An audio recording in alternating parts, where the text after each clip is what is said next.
ഇന്നത്തെ നമ്മുടെ ഈ ചർച്ചയിലേക്ക് എല്ലാവർക്കും സ്വാഗതം. ഈ ചർച്ച തുടങ്ങുന്നതിന് മുൻപ് നിങ്ങൾ ഈ ചാനൽ ലൈക്ക് ചെയ്യാനും ഷെയർ ചെയ്യാനും സബ്സ്ക്രൈബ് ചെയ്യാനും മറക്കരുത്. നിങ്ങളുടെ പിന്തുണ ഞങ്ങൾക്ക് വളരെ പ്രധാനപ്പെട്ടതാണ്. അപ്പോൾ ശരി, നമുക്ക് വിഷയത്തിലേക്ക് കടക്കാം. പ്രിയ സഹോദരീ സഹോദരന്മാരെ, പാവപ്പെട്ട ഉസ്താദാണ്, വലിയ പ്രയാസത്തിലാണ്, കടത്തിലാണ്. നിങ്ങളാൽ കഴിയുന്ന, അതെത്ര ചെറുതാവട്ടെ വലുതാവട്ടെ, നിങ്ങളാൽ കഴിയുന്ന സഹായങ്ങൾ ചെയ്തുകൊണ്ട് ആ ഉസ്താദിനെ കടത്തിൽ നിന്ന് രക്ഷപ്പെടുത്തണമെന്ന് ഓർമ്മപ്പെടുത്താണ്. ആരും തന്നെ അത് കണ്ടില്ലെന്ന് നടിക്കരുത്. ആ ഗൂഗിൾ പേ നമ്പറിൽ നിക്ഷേപിക്കണമെന്ന് വിനയപുരസ്സരം അഭ്യർത്ഥിക്കുന്നു. പ്രിയമുള്ളവരെ, SIRമായി ബന്ധപ്പെട്ട് വളരെ ഗുരുതരവും വളരെ ഗൗരവതരവുമായിട്ടുള്ള ചില വിവരങ്ങൾ നിങ്ങളെ അറിയിക്കുന്നതിന് വേണ്ടിയാണ് ഞാൻ ഈ വീഡിയോ ചെയ്യുന്നത്. ഡിസംബർ 4 വരെ SIRൽ പേര് ചേർക്കാനുള്ള സമയമുണ്ട് എന്ന് കരുതിയാണ് നമ്മളെല്ലാവരും ഇരിക്കുന്നത്. എന്നാൽ അതില്ല. വരുന്ന 23-ാം തീയതി വരെ എന്ന് പറഞ്ഞാൽ ഈ വീഡിയോ ചെയ്യുന്നത് മുതൽ 3 ദിവസങ്ങൾ കൂടി മാത്രമാണ് ഇനി നമുക്ക് പേര് ചേർക്കാൻ ബാക്കിയുള്ളത്. നമുക്കെല്ലാവർക്കും അറിയാം, SIRമായി ബന്ധപ്പെട്ട കാര്യങ്ങളിൽ ഗൗരവതരമായിട്ടുള്ള ചില ഇടപെടലുകൾ കൂടി നമ്മൾ നടത്തേണ്ടതുണ്ട്.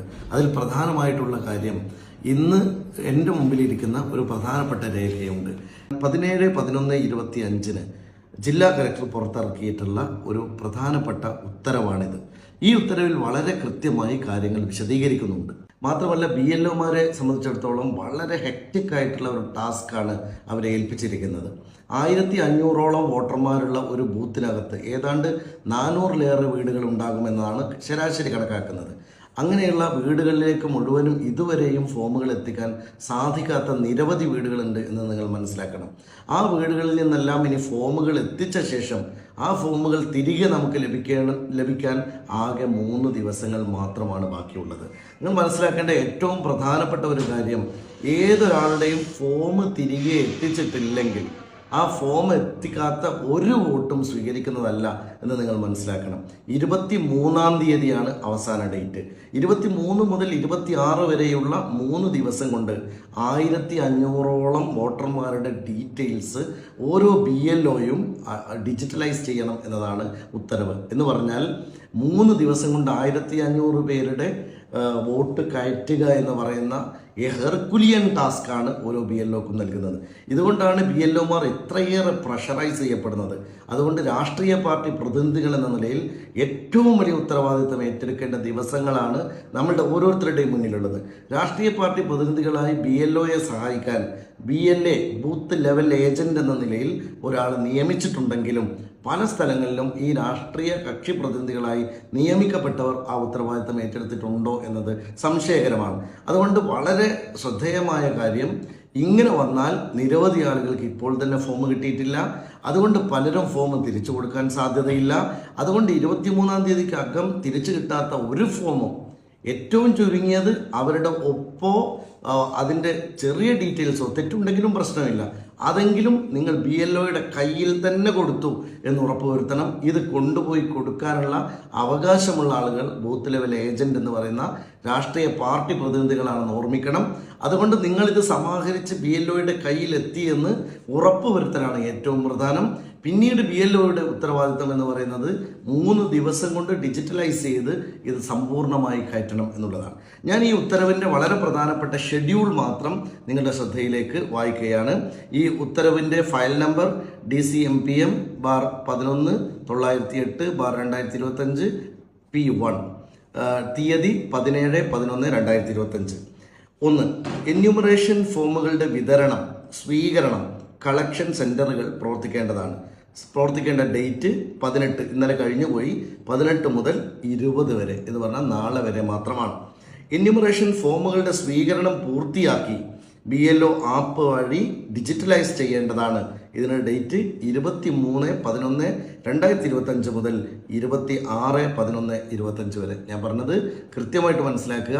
ഒരു BLOയുടെ തലയിൽ കെട്ടിവെച്ചിരിക്കുന്നത് ഒരു BLO മനുഷ്യൻ എന്ന നിലയിൽ പൂർത്തിയാക്കാൻ സാധിക്കാത്ത ടാസ്ക്കാണ്. ഇതിൻ്റെ പിന്നിലെ രഹസ്യം നിങ്ങൾ തിരിച്ചറിയുക. പരമാവധി വോട്ടുകൾ ഇല്ലാതാക്കുകയാണ് ലക്ഷ്യമെന്ന് നാം മനസ്സിലാക്കുക. 3-ാമത്തെ കാര്യം, ആബ്സെന്റ്, ഷിഫ്റ്റ്, ഡെത്ത് എന്നിവയുടെ വിവരം പ്രത്യേകം തയ്യാറാക്കി BLAമാരുടെ യോഗം നടത്തേണ്ടതാണ്.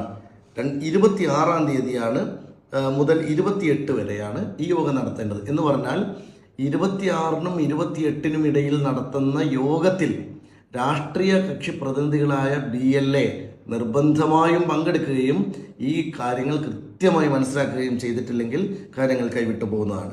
BLAമാരുടെ യോഗത്തിൽ അംഗീകരിച്ച ആബ്സെന്റ്, ഷിഫ്റ്റ്, ഡെത്ത് എന്നിവയുടെ വിവരം ഉൾപ്പെടെ ലിസ്റ്റ് AROക്ക് സമർപ്പിക്കേണ്ടത് 29-ാം തീയതിയാണ്.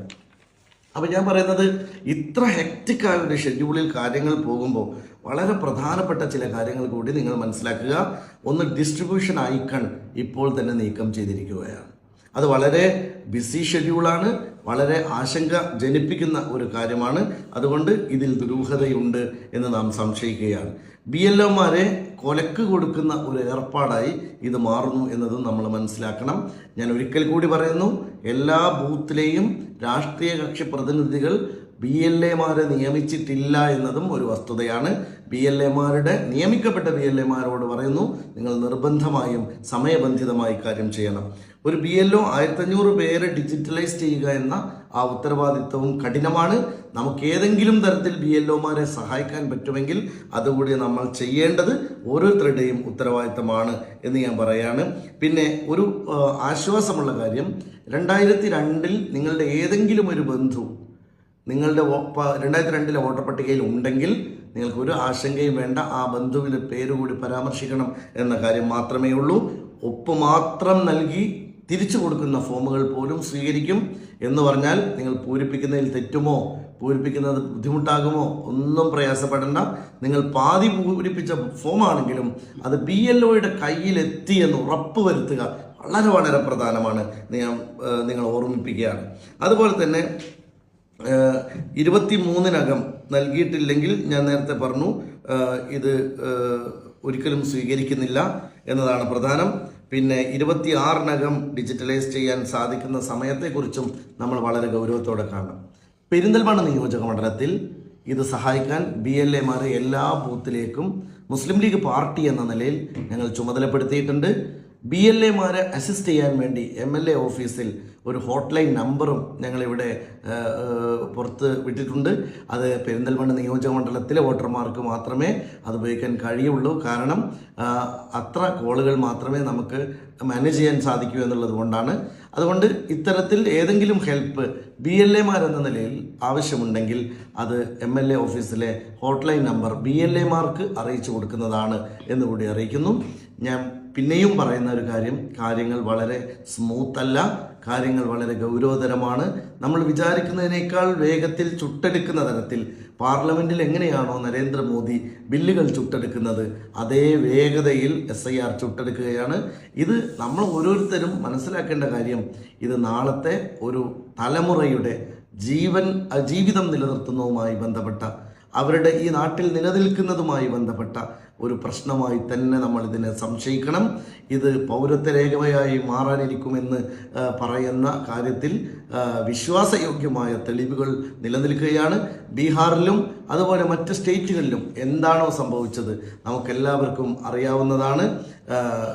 ഇത്തരത്തിൽ നിങ്ങൾ മനസ്സിലാക്കേണ്ട കാര്യം, ഒരു ബൂത്തിൽ നിന്ന് 200 പേരെ വരെ ഒഴിവാക്കാൻ സാധ്യതയുള്ള സാഹചര്യം നമ്മുടെ മുമ്പിൽ നിൽക്കുന്നു.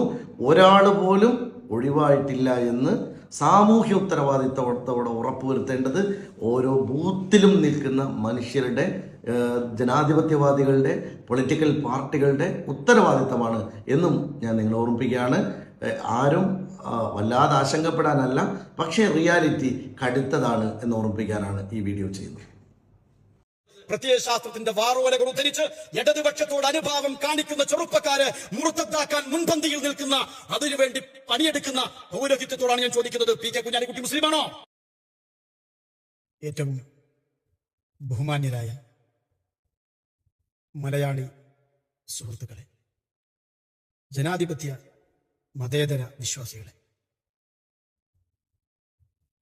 കുറ്റിപ്പുറം പാലത്തിനിപ്പുറം മാത്രം കാണപ്പെടുന്ന പ്രതിഭാസമായ സമുദായ പാർട്ടിക്ക് വേണ്ടി ഇടതുപക്ഷത്തോടൊപ്പം നിൽക്കുന്ന മുസ്ലിമീങ്ങളെ മതഭ്രഷ്ടരും മതവിരോധികളും നിരീശ്വരവാദികളുമൊക്കെയാക്കി ചിത്രീകരിക്കുന്ന, അതിനുവേണ്ടി സ്റ്റേജുകളും പേജുകളും മലീമസമാക്കുന്ന ചില പുരോഹിതന്മാരോട്, ചില മുറി മൗലവിമാരോടും മുസ്ലിയാക്കന്മാരോടുമായി ചില കാര്യങ്ങൾ സൂചിപ്പിക്കുവാനാണ് ഞാൻ ഇന്ന് നിങ്ങളുടെ മുമ്പിൽ എഴുന്നേറ്റ് നിൽക്കുന്നത്.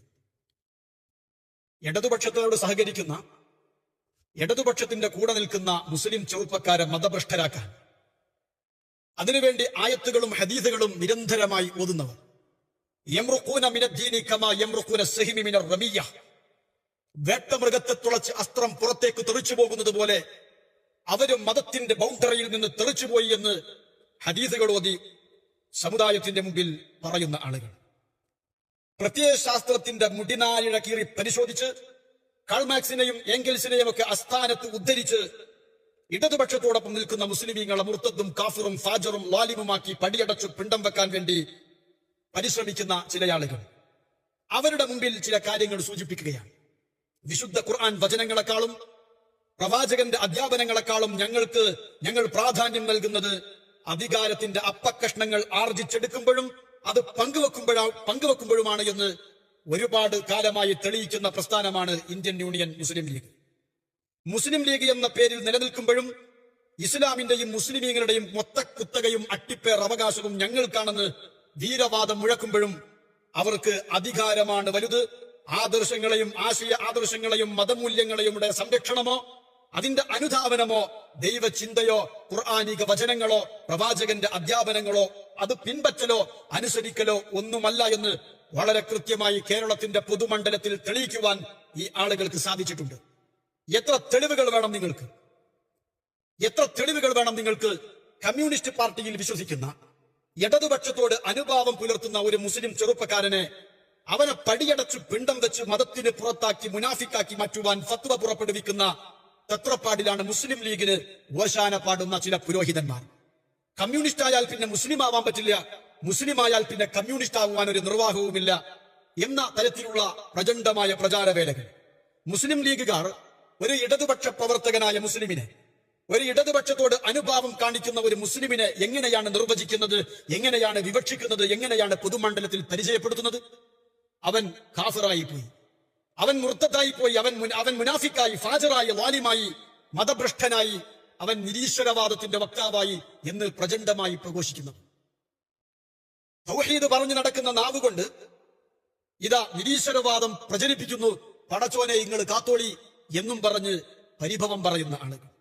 എന്റെ പ്രിയപ്പെട്ടവരെ, വർത്തമാനകാല ഇന്ത്യയുടെ സാഹചര്യം കണ്ട് ഈ ഒരു വല്ലാത്ത ജനാധിപത്യത്തെ, മാനവികതയെ മരണത്തിന് വലിച്ചെറിഞ്ഞു കൊടുത്ത ഈ സാഹചര്യം കണ്ട് ആ രാജ്യത്തിന്റെ, ഈ മഹത്തരമായ രാജ്യത്തിന്റെ ഗതകാല പൈതൃകം തിരിച്ചു പിടിക്കുവാൻ ഇടതുപക്ഷത്തിനു മാത്രമേ സാധിക്കൂ എന്ന് മനസ്സിലാക്കിയ ഒരു ചെറുപ്പക്കാരൻ അവൻ ഇടതുപക്ഷത്തോട് അനുഭാവം കാണിക്കുമ്പോ ഇടതുപക്ഷത്തിന്റെ ഏതെങ്കിലും ഒരു പ്രോഗ്രാമിലോ ഒരു ജാഥയിലോ ഒരു പ്രകടനത്തിലോ പങ്കെടുത്താൽ അവനെ പടിയടച്ച് പിണ്ടം വെക്കുന്ന, അതിനുവേണ്ടി വാറോലകൾ ഉദ്ധരിച്ച് സ്റ്റേജുകളും പേജുകളും മലീമസമാക്കാൻ മുമ്പിൽ നിൽക്കുന്ന ചില ആളുകൾ, കുറ്റിപ്പുറം പാലത്തിനിപ്പുറം മാത്രം കാണപ്പെടുന്ന പ്രതിഭാസമായ സമുദായ പാർട്ടിയിലല്ലാതെ ഒരു മുസ്ലിം പ്രവർത്തിച്ചാൽ, അനുഭാവം പ്രകടിപ്പിച്ചാൽ അത് ഖുർആൻ വിരുദ്ധമാണ്, അത് മതവിരുദ്ധമാണ്, അത് ദൈവനിരാസം പ്രഖ്യാപിക്കലാണ് എന്ന് പുലഭ്യം പറയുന്ന പുരോഹിതന്മാർ ഖുർആനിന്റെ ആയത്തുകൾ ആസ്ഥാനത്ത് നിന്ന് പറിച്ചെടുത്തു കൊണ്ടുവന്ന് അത് സമൂഹത്തിന്റെ മുമ്പിൽ ഓതിക്കൊടുക്കുന്ന മുറിമല്ലമാണ്.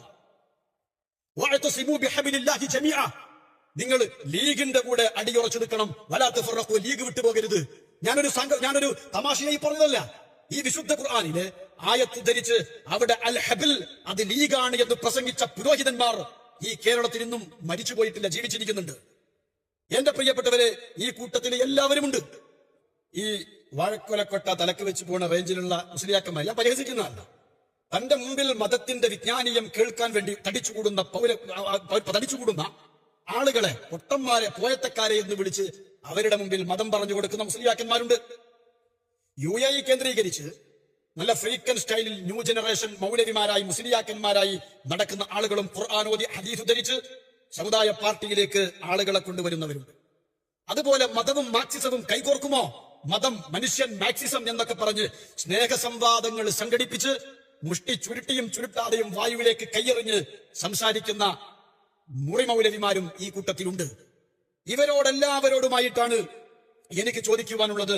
കമ്മ്യൂണിസ്റ്റ് പാർട്ടി, ഇടതുപക്ഷ പ്രസ്ഥാനങ്ങൾ മുസ്ലിങ്ങൾക്കെതിരാവണം, അതല്ലെങ്കിൽ മുസ്ലിമീങ്ങൾ ഇടതുപക്ഷത്തിനെതിരാവണം എന്ന് കൃത്യമായ അജണ്ടയിൽ മുന്നോട്ട് പോകുന്ന ആളുകൾ.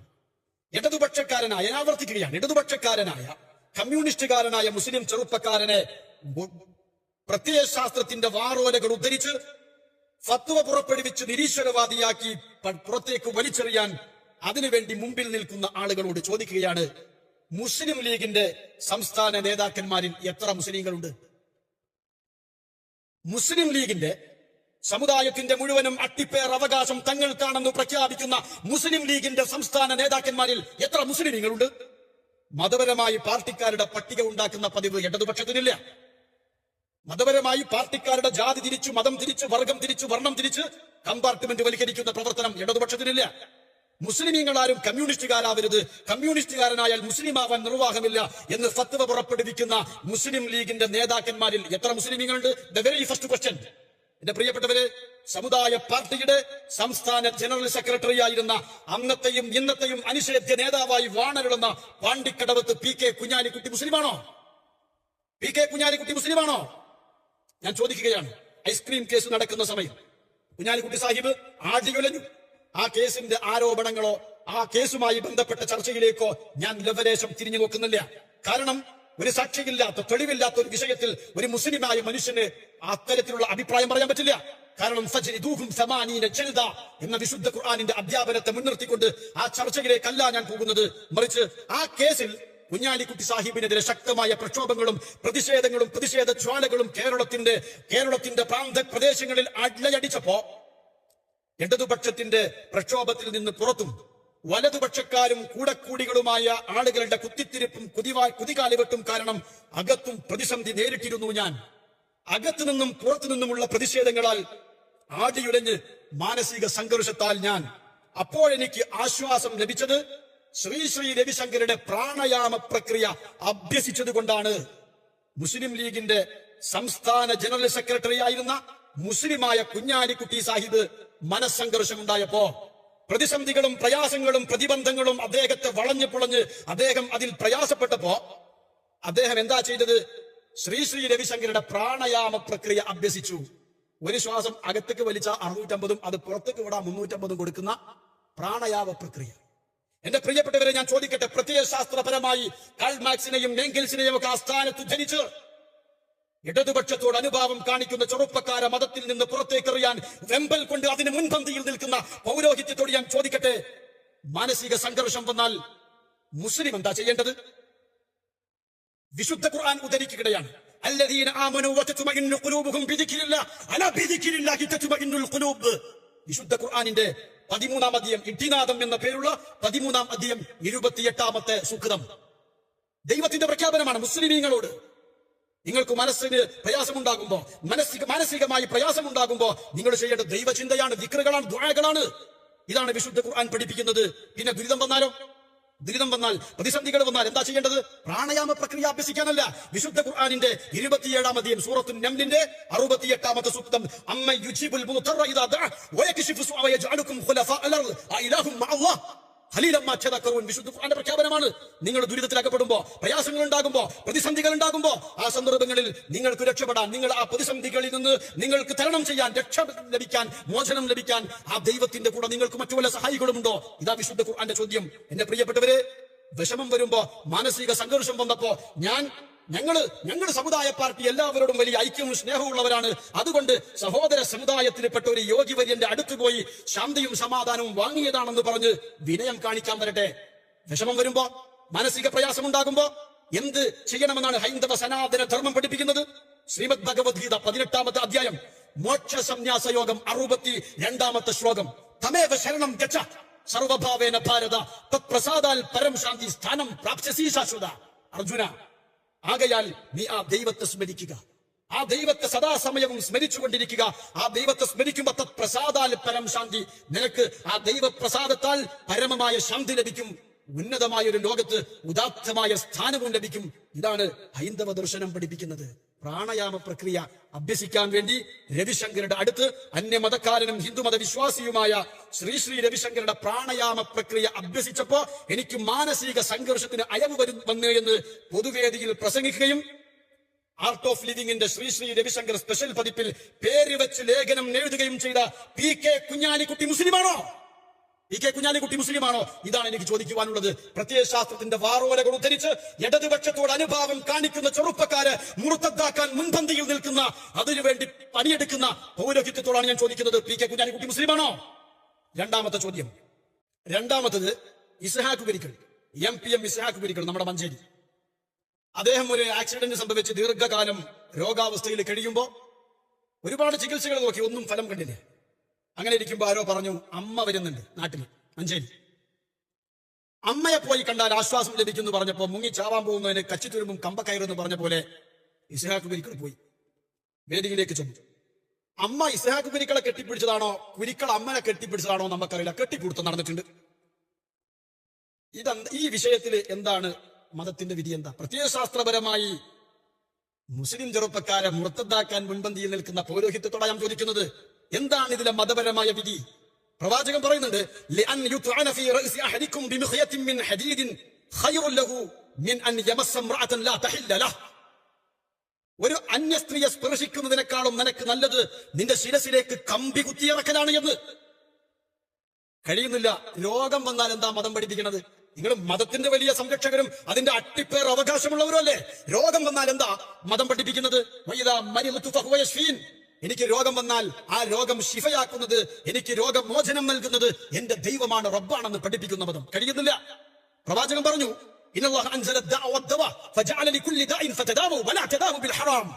രോഗം ഇറക്കിയത് ദൈവമാണ്, അതിന് ചികിത്സയും ഇറക്കിയിട്ടുണ്ട്. ചികിത്സിക്കണം നിങ്ങൾ. പക്ഷേ ചികിത്സിക്കുമ്പോ ഹറാം കൊണ്ട്, നിഷിദ്ധ പ്രവർത്തനം കൊണ്ട് ചികിത്സിക്കരുത്.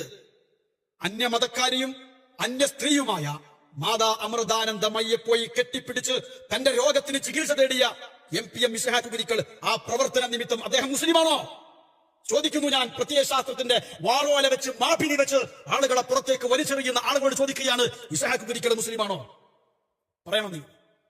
അടുത്തത് നാലകത്ത് സൂഫി.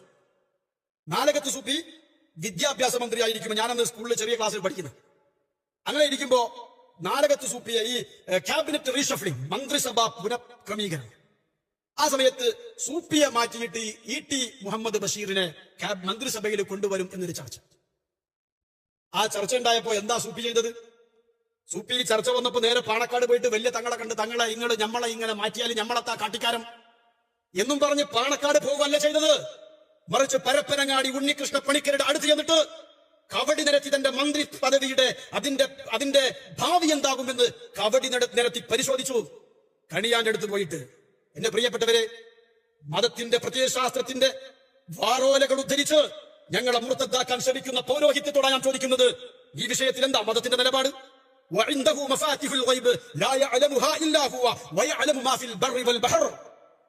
അദൃശ്യകാര്യങ്ങളുടെ അതിന്റെ ഖജനാവ് ദൈവത്തിന്റെ കരങ്ങളിൽ നിക്ഷിപ്തമാണ്. അത് മറ്റാർക്കും അറിയില്ല. ആകാശഭൂമികളിലുള്ള സകലവും സർവസ്വവും അവൻ മാത്രമാണ് അറിയുന്നത് എന്ന് പഠിപ്പിക്കപ്പെടുന്ന മതം. എന്റെ ഭാവി അറിയാൻ കണിയാന്റെ അടുത്ത് പോവാൻ കണിയാൻ അറിയുമോ? മതത്തിന്റെ വിഷയത്തിലാണ് ഞാൻ ചോദിക്കുന്നത്. ഇനി ആ ഒരു പ്രവർത്തനം ചെയ്യുന്നത് വഴി ഒരു മുസൽമാന്റെ അവസ്ഥ എന്താ? പ്രവാചകൻ പറഞ്ഞു, മൻ അതാ അറാഫൻ ഔ കാഹിനൻ ഫസദ്ദഖഹു ബിമാ യഖൂൽ ഫഖദ് കഫറ ബിമാ ഉൻസില അലാ മുഹമ്മദിൻ സ്വല്ലല്ലാഹു അലൈഹി വസല്ലം. ഒരാൾ ഒരു കണിയാന്റെ, ഒരു ജ്യോതിഷിയുടെ അടുത്ത് ചെന്ന് തന്റെ ഭാവി അറിയാൻ വേണ്ടി കവടി വെച്ച് പ്രശ്നം നിരത്തി ചോദിച്ച് ആ പറയുന്ന കാര്യം വിശ്വസിച്ചാൽ അവൻ പ്രവാചകൻ മുഹമ്മദ് നബിക്ക് അവതീർണമായ മതത്തിൽ നിന്ന് തെറിച്ചു പോയിരിക്കുന്നു. ഞാൻ ചോദിക്കട്ടെ, നാലകത്ത് സൂഫി മുസ്ലിമാണോ? നാലകത്ത് സൂഫി മുസ്ലിമാണോ? പിന്നെ KNA കുചേലൻ ആരാധനയാകുന്ന കർമ്മം ഒരു ഇതര മതവിശ്വാസികളുടെ ദൈവപ്രതിഷ്ഠയ്ക്ക് മുമ്പിൽ സമർപ്പിച്ച് താണു വണങ്ങി പ്രാർത്ഥിച്ച KNA കുചേലൻ മുസ്ലിമാണോ? കഴിഞ്ഞ നിയമസഭാ ഇലക്ഷന്റെ സമയത്ത് RSSന്റെ വോട്ട് സൂത്രത്തിൽ തട്ടിയെടുക്കാൻ വേണ്ടി പറഞ്ഞ വാചകങ്ങൾ ഞാനിവിടെ ആവർത്തിക്കുന്നില്ല. മുറി മൗലവിമാരോട്, മുറിമുല്ലമാരോട് ചോദിക്കട്ടെ, KNA കുചേലൻ മുസ്ലിമാണോ? പിന്നെ കുറച്ച് മതബോധവും വിവരവും ഒക്കെ ഉള്ളത് സമദാനിക്കാം. കുറച്ചൊരു മതബോധമൊക്കെ ഉള്ളത്, അത് പറയുന്ന, അത് പ്രചരിപ്പിക്കുന്ന ഒരാൾ സമദാനി. സമദാനിന്റെ കാര്യം നോക്കുമ്പോൾ പണ്ടൊരു ഉമ്മാമ പറഞ്ഞ പോലെ മക്കൾക്കൊക്കെ കൊടും പിരാന്താണ്, കുറച്ചൊരു സമാധാനം നടുവിലുള്ളവനാണ്. നടുവിലുള്ളവനാണ് ഉപദേശിച്ചു. ഓനതാ ഒരു 10 ലിറ്ററിന്റെ കന്നാസിൽ പെട്രോൾ നിറച്ച് ഉത്തരം കത്തിച്ചാൻ കയറിയിരിക്കുന്നത്. അപ്പൊ മറ്റുള്ള അവസ്ഥകളൊന്നും ആലോചിച്ച് നോക്കി. എന്ന് പറഞ്ഞ പോലെ അബ്ദുസ്സമദ് സമദാനി കോഴിക്കോട് വെച്ച് നടന്ന RSSന്റെ വിശ്വം വിവേകാനന്ദം എന്ന ബഹുദൈവ ആരാധനയിൽ അടിസ്ഥാനപ്പെടുത്തിയ പ്രോഗ്രാം ഉദ്ഘാടനം ചെയ്തു കൊടുത്തത് അബ്ദുസ്സമദ് സമദാനിയ. മൻ തശബ്ബഹ ബിഖൗമിൻ ഫഹുവ മിൻഹും. ഹദീസ് ഞാൻ ഓതിത്തരാ, വിശദീകരണം നിങ്ങൾ പറഞ്ഞാൽ മതി. RSSന്റെ നേതൃത്വത്തിൽ നടക്കുന്നു എന്ന് കൃത്യമായും എല്ലാവർക്കും ബോധ്യമുള്ള ഗണേശോത്സവം കോഴിക്കോട് ഉദ്ഘാടനം ചെയ്തു കൊടുത്തത് MK മുനീർ സാഹിബ, KVRF കാശ്യപ വേദ റിസർച്ച് ഫൗണ്ടേഷൻ എന്ന ആചാര്യ രാജേഷ് ജിയുടെ സംഘടന. ആചാര്യ രാജേഷ് ജിയുടെ സംഘടന ഏതാനും വർഷങ്ങൾക്ക് മുമ്പ് കോഴിക്കോട് സ്വപ്നനഗരിയിൽ സംഘടിപ്പിച്ച 7 ദിവസം നീണ്ടു നിൽക്കുന്ന യാഗത്തിൽ ഇന്ത്യയിൽ അറിയപ്പെടുന്ന RSSന്റെ പ്രചാരകനായ യോഗ ഗുരു ബാബ രാംദേവിനെ കെട്ടിപ്പിടിച്ച് മുത്തം കൊടുത്തതാരാ? കെട്ടിപ്പിടിച്ച് മുത്തം കൊടുത്തത് ബഹുദൈവ ആരാധനയുമായി ബന്ധപ്പെടുന്ന ആ പ്രോഗ്രാം, അതിൽ പങ്കെടുത്തത് പ്രത്യയശാസ്ത്രപരമായി നീതീകരിക്കാനാകുമോ? ഈ പ്രവർത്തനം ചെയ്യുക വഴി സാദിഖ് അലി തങ്ങളുടെ ഈമാന് വലിയ കുറവുണ്ടായിട്ടുണ്ടോ, വലിയ കുഴപ്പമുണ്ടായിട്ടുണ്ടോ നിങ്ങൾ പരിശോധിച്ചാൽ മതി. RSSകാരനായ BJP നേതാവായ VV രമേശ് ഇടതുപക്ഷത്തിനെതിരായി സെക്രട്ടേറിയറ്റിന് മുമ്പിൽ ഉപവാസമിരുന്നപ്പോ 3-ാം നാൾ മുറതെറ്റാതെ മുട്ടുകാല് പൊട്ടിച്ച് പാഞ്ഞുവന്ന് കട്ടിലിൽ കിടക്കുന്ന രാജേഷിനെ വാരി പുണർന്നത് ആരാ? പാണക്കാട് സയ്യിദ് ഹൈദരലി ശിഹാബ് തങ്ങൾ. നിലപാട് പറയണം മൗലവിമാർ, നിലപാട് പറയണം നിങ്ങൾ. അടുത്തത് ഖമറുന്നീസ അൻവർ. ആരാ ഖമറുന്നീസ അൻവർ? മായിനാജി കഴിഞ്ഞാൽ പിന്നെ സംസ്ഥാന വനിതാ മുസ്ലിം ലീഗിന്റെ ഏറ്റവും സമുന്നതയായ നേതാവ്.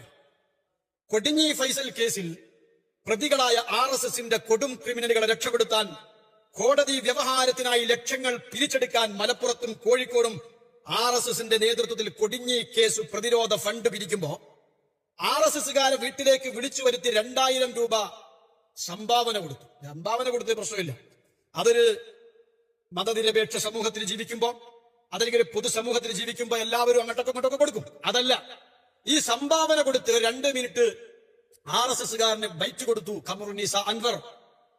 സംഭാഷണ ശകലം എന്താ പറഞ്ഞത്? മുന്തിയ പാർട്ടിയാണ് BJP, ഇത്ര മുന്തിയ ഒരു പാർട്ടി ആലം ദുനിയാവിൽ നമ്മൾ വേറെ കണ്ടിട്ടില്ല, പോരിശ പോരാഞ്ഞാൽ നമ്മൾ കൂടെ ഉണ്ടാകുന്ന പറഞ്ഞു. അത് വലിയ വിവാദമായി, പ്രശ്നമായി. ഈ കേസ് സമസ്തയൊക്കെ ശക്തമായി അപലപിച്ചു.